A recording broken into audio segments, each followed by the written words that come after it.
बिस्मिल्लाहिर्रहमानिर्रहीम। अस्सलाम वालेकुम। मैं हूं अंसर वड़ाइच और आप देख रहे हैं यूट्यूब चैनल खरी बात। नाज़रीन इकराम, पाकिस्तान तहरीक इंसाफ का तोड़ ताकतवरों का एक और फैसला। इस फैसले से किसको नुकसान होगा और किसको फायदा, इसकी वाकयाती तफसील आज के व्लॉग में शामिल की जाएगी। इसके अलावा पेशावर हाई कोर्ट पाकिस्तान तहरीक इंसाफ के लिए निजात का जरिया बन गई। जिनकी जमानतें मुल्क भर की अदालतें लेने से इनकारी, उनको जमानतें पेशावर हाई कोर्ट धड़ाधड़ देने लगी।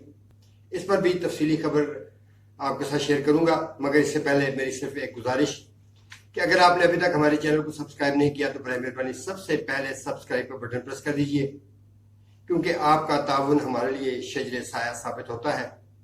तो नाज़रीन इकराम, सबसे पहले बात करूंगा पाकिस्तान तहरीक इंसाफ का तोड़ ताकतवरों का एक और फैसला।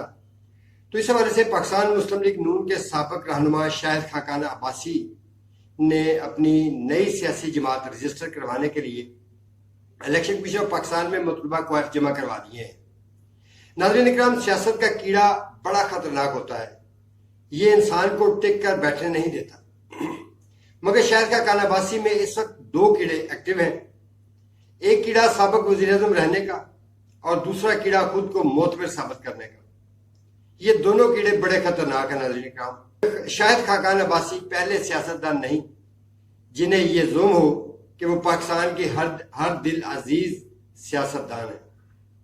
इनसे पहले भी कई नामवर सियासतदान इस बीमारी में मुब्तला होकर गोशे गुमनामी में गुम हो चुके हैं। मिसाल के तौर पर पाकिस्तान पीपल्स पार्टी के रहनुमा थे फारूक अहमद खान लगारी मरहूम। वो बेनज़ीर भुट्टो शहीद के राइट हैंड समझे जाते थे, जिस पर इन्हें सदर मुमलिकत के ओहदे पर बिठाया गया था। मगर फारूक अहमद खान लगारी ने अपनी ही मौसम की हुकूमत को चलता किया और मिल्लत पार्टी के नाम से अपनी सियासी जमात बना ली। मगर हुआ क्या, जब वो इस दुनिया से रुखसत हुए तो सियासी दुनिया इन्हें इनके नाम और इनकी सियासी खिदमात से सियासी कामयाबियों को भुला चुकी थी। दूसरा एक मिसाल एक और मौजूद है जुल्फकार अली खोसा डेरा गाजी खान से। पाकिस्तान मुस्लिम लीग नून के रहनुमा हैं। इन्हें पाकिस्तान मुस्लिम लीग नून ने पहले गवर्नर बनाया, फिर इनके बेटे को दोस्त मोहम्मद खोसा को वजीर आला पंजाब बनाया।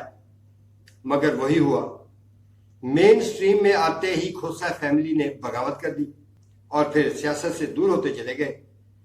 इसी तरह की कई मिसालें मौजूद हैं। गुलाम मुस्तफा हैं, बेशुमार पाकिस्तान तहरीक इंसाफ में इस तरह के अब कई नाम शामिल हो चुके हैं जो अपने आप को कौमी लेवल का लीडर समझते थे, मगर आज वो सियासत में ना होने के बराबर है। लेकिन शाहिद खाकान अब्बासी को भी ये मेवा खा लेना चाहिए ताकि दिल में कोई ख्वाहिश बाकी ना रहे। शाहिद खाकान अब्बासी को भी मुस्लिम लीग नून ने आगे आगे रखा। अपने हल्के से इंतखाब हारे तो लाहौर से हमजा शहबाज के हल्के से इन्हें जितवाया गया, वजीर आजम के ओहदे पर लाया गया। मगर एहसान फरामोश हमेशा डंक मारता है और शाहिद खाकान अब्बासी ने भी वही किया।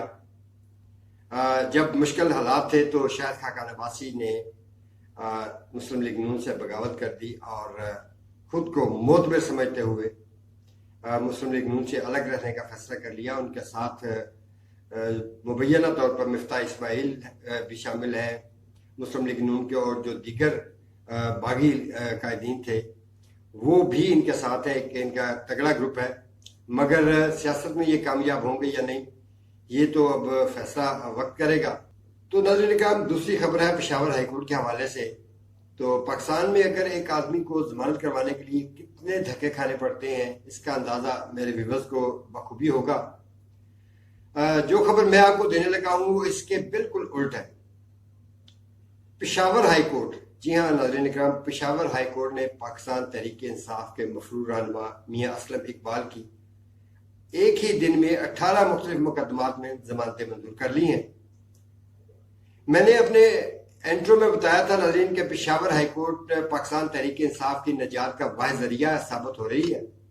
इससे कबल हमाद अजहर की 58 मुकदमात में एक ही दिन में जमानतें मंजूर की जा चुकी थी और अब मियां असलम का नंबर लगाकर इन्हें भी 18 मुख्तलिफ मुकदमात में जमानत दे दी गई। ये अलग बात है कि मियां साहब जमानतों के बावजूद डरे हुए हैं, सहमे हुए हैं, 9 मई کے بعد ان کے اوپر ایک اور الزام یہ بھی لگا کہ کمشنر راولپنڈی سے انتخابی دھاندلی سے متعلق بیان دلوانے میں بھی میاں صاحب کا بڑا اہم کردار ہے۔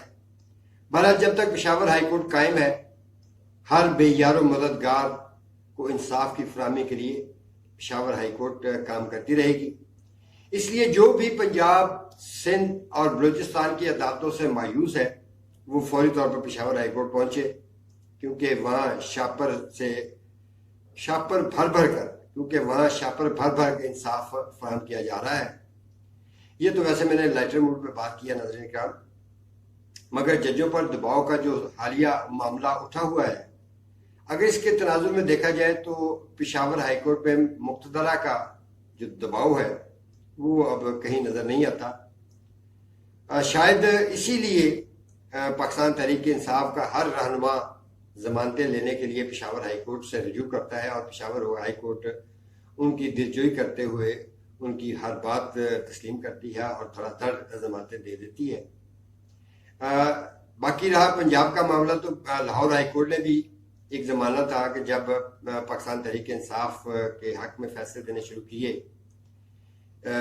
سیاستدانوں کی نظر میں ہو سکتا ہے وہ کرین انصاف ہو، مگر سیاستدانوں کی نظر میں یہ ایک دھڑا تھا پاکستان تحریک انصاف کا، جو پاکستان تحریک انصاف کو دھڑا دھڑ انصاف مہیا کر رہی تھی۔ تو اب لاہور ہائی کورٹ میں تو یہ سلسلہ رک چکا تھا، تو اسی لیے شاید پاکستان تحریک انصاف کے تمام جو قائدین اور رہنما ہیں انہوں نے پشاور ہائی کورٹ کا رخ کیا اور انہیں وہاں سے انصاف ملنا شروع ہو چکا ہے۔ تو ناظرین کرام، اگر میں بات کروں پاکستان تحریک انصاف کی اصیل رہنما صنم جاوید کی اور عالیہ حمزہ کی، تو انہیں آج کل میرے شہر سرگودا کے قریب میاں والی میں منتقل کر دیا گیا ہے، اور گزشتہ 2 روز قبل انہیں سرگودا کی سادہ دہشت گردی کی عدالت میں پیش کر کے 14 روزہ ریمانڈ لیا گیا تھا۔